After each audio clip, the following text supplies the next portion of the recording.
Subscribe to our YouTube channel and press the bell icon to get the latest updates. क्रोध और अहंकार ये दोनों मनुष्य के शत्रु होते हैं। अगर मनुष्य इसका त्याग कर दे तो उसे जीवन में किसी तरह की कोई परेशानी नहीं होगी, क्योंकि क्रोध से ज़्यादातर काम बिगड़ जाते हैं जो कि फिर ठीक नहीं किए जा सकते। और रही बात अहंकार की, तो अहंकार में आकर इंसान अपनी सच्चाई भूल जाता है और हमेशा गलत काम करता है। शिवजी और रावण से जुड़ा एक प्रसंग प्रचलित है। इस प्रसंग में रावण ने कैलाश पर्वत उठाने की बहुत कोशिश की, लेकिन शिवजी ने उस समय क्रोध नहीं किया बल्कि धैर्य बनाए रखा और रावण को सबक भी सिखा दिया। रावण को अपनी शक्ति पर बहुत घमंड था। वो भगवान शिव का परम भक्त था। रावण सोने की लंका में रहता था और भगवान शिव कैलाश पर्वत पर। एक दिन रावण ने सोचा कि उनके आराध्य देव भगवान शिव को भी सोने की लंका में ही रहना चाहिए। यह सोचकर रावण कैलाश पर्वत की ओर निकल पड़ा।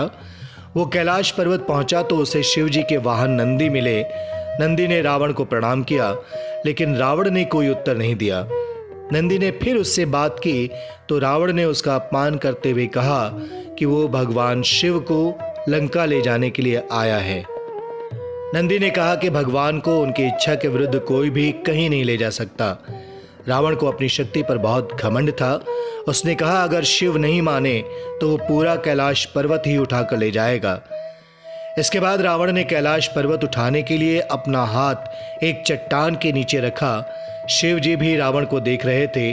रावण की वजह से कैलाश हिलने लगा, लेकिन शिव शांति से बैठे रहे। जब रावण ने अपना पूरा हाथ कैलाश पर्वत के नीचे फंसा दिया तो भगवान ने मात्र अपने पैर के अंगूठे से कैलाश का भार बढ़ा दिया। कैलाश के भार से रावण का हाथ पर्वत के नीचे ही फंस गया।